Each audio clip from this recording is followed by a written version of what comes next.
This is a guide for using Employee Online.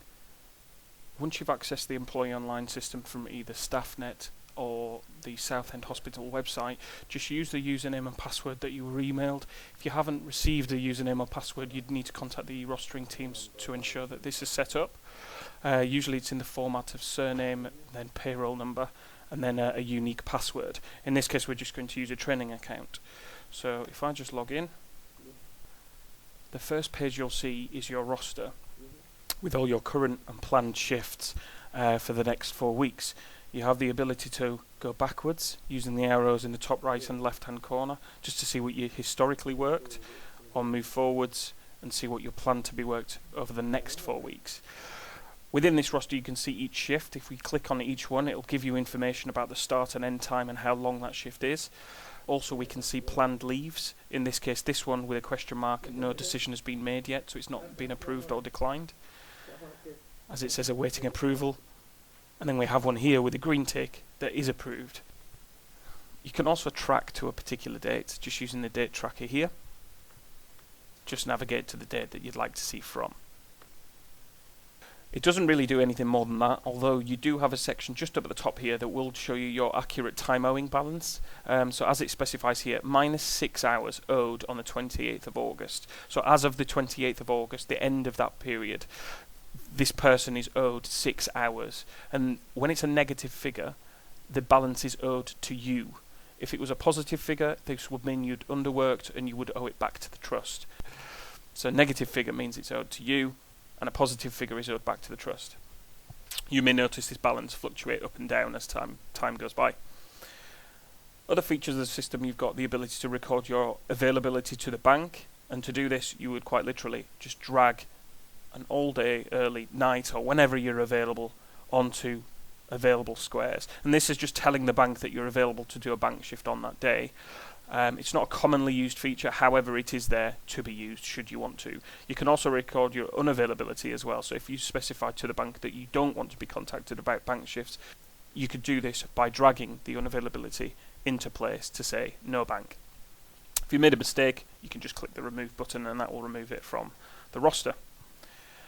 We can also see, using the view bank shift section here, any available bank shifts that are relevant to my grade. So in this case there's only one, which is specified on the Wednesday, the 27th of July, a long day in estuary with the grade of my type, RN, HCA, or whatever your appropriate grade. In this case we've set up a dummy grade. To book this shift you would still need to contact the bank as it stands at the moment. The next section is annual leave, which is probably the most important section. And here you can check out your, first of all, whole year entitlement, but also anything that you've got remaining based on what you've booked already. So right at the very top we've got our entitlement periods, and we have the ability to move back and forth through the year, the holiday year. Currently we're in 16-17, so our entitlement is 247 hours for this period, and the remaining balance is 201 hours. So we've booked some leave already. Underneath here we can actually see the leaves that we've requested. So the first one here with the red cross unfortunately means it was declined, so it couldn't have been honoured for the period of 22nd of June. Although we've got some annual leave here on the 24th that was approved for 12 hours. We have 2 requests, which are the yellow question marks, that are awaiting a decision, and we have another annual leave that was already approved at 33 hours just here. A nice little feature of the system that's quite hidden is this annual leave calendar. So if we click this blue bar, we can actually see, before we make a request, who is already off from our unit. So if I click a particular week, each one of these rectangles represents 1 week, and the percentage is the percentage of staff already off. So if I click a particular week, I can actually see as to who is requested and whether it's been approved or not. So if you're at home using this system awaiting, I don't know, booking a holiday, for example, you could actually log on to Employee Online and see how likely your leave is. You can even put your request on from here. But for argument's sake, if you were going to request between the 1st and the 7th, if it was for the weekend, the likeliness is you'd probably get it. And if it was during the week, then that would be down to your local rules as to whether 3 people could be off at once. To close this box down, we can just press the blue bar again and it hides that feature. And then right at the very bottom here, the requesting leave. And right at the very bottom here, we've got the ability to request leave. So again, our balances are reiterated. We've got entitlement 246 hours and the remaining 201 hours. It also breaks down additional as well. So we've got taken 12 hours, so that's happened already. We've got another 33 hours planned, which is planned in but not yet served as such. And we have 0 hours requested, just because these don't contain any hours. Had they have contained hours, then they would have been in this balance as well. To actually make a request, we can do it in the form of either full days or a partial day. Full days you would use for periods of time obviously longer than 1 day. So if you wanted to request a week, for example, you would just pick the appropriate date. So if we move forward till September, for example, and just do from the 19th, Monday the 19th, and specify that I want 5 days off, or a whole working week, you could specify 7, it would do the same thing. And then press set. It will give you the appropriate end date. If you wanted that to be 7, so it covered the whole week, we can just update that and then submit. We could even pop a note on there to specify what we're doing, but it's not required. If we just press submit leave request, that will then submit it through, and we'll have another request just up at the top here. So it's a success, your request has been submitted, and then your manager would get an email to specify that you've made a request, and the actual request itself was here. So it shows you the dates and the hours we requested. The only time in which it's possible to delete an annual leave request is before it's been approved or declined. Now, this doesn't mean that an approved leave can't be changed or deleted at all. It just means that you would need to speak to your manager. The idea being, if they've planned for your absence, they may need to remove whatever plans they put into place.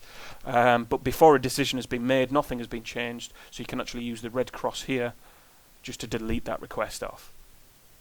So if we press OK, that's completely deleted, and we get our remaining balance back. So if we click Create Another Leave Request, I'll show you the next way to request annual leave. The next section was partial day. So this is only if you wanted, for example, a morning or an afternoon off, rather than a whole calendar day. And this one works a little bit differently, but hopefully it still makes sense. So again, we will pick an appropriate day. If we just go into September again, pick on the 19th. And then in the first box, it's partial day start time. So this is the start time of your leave. So if we specify I want to leave at 12 in the afternoon, I just put 12. And then how long a leave I want. So if I usually work till 4 o'clock, then I would specify 4 hours. And then press set, and that would show you the appropriate end time. Obviously, you just put the most appropriate information into yourself. Again, I could pop a note on to say that I had an appointment of some sort, or whatever the reason might be. Again, not required, but you do have the ability to do that. And then just press submit leave. It works exactly the same way, only it shows you slightly different information this time. It shows you the date, of course, and the duration in hours, as it always does, but it also shows you the times that you've now requested as well, just across here. The next sections I'll flick through quite quickly because they work very similarly, and also it must be said, these will usually be planned by your manager rather than you requesting them yourself, but not always. So we still get the same premise as full day and partial day, so that works exactly the same. The only difference in these sections is you would use a drop-down box to pick the most appropriate reason. So with study days in particular, we should have all study days available for you to choose. If not, just let us know. In other leave, again, generally speaking, I would imagine the only section within this would probably be time owing that would be used from this side. So you could plan to take some time owing off away in the future, should you want to and should you have it in the bank. Most other reasons here would be dealt with by your manager because they'd be very, very last minute. The final section is request a duty, and it does exactly what it kind of suggests. Each one of these grey blocks represents a 28-day period, a 4-week period. So, and it specifies which period that is on the system. So the 26th of September, in this case, to the 23rd of October. These periods are uniform across the entire trust, so every department uses the same period.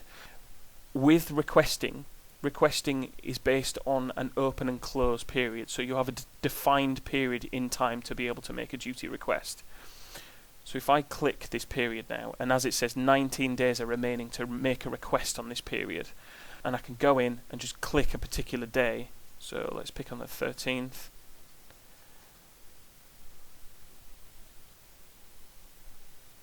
And if I wanted to request a day off, I would just click day off, and it drops a day off on the roster to be planned around by your manager. You notice it gets a blue R on this system as well to indicate the fact that it's been requested. In terms of requests, there are a defined amount that you get. If you're full-time, you would have up to 4 requests per 4-week period. And as it says, we've used 1 request so far. If you're part-time, it will be prorated to whatever your hourly contract is. Should I want to remove that request, I can just use the remove button here, and that will delete that off the system.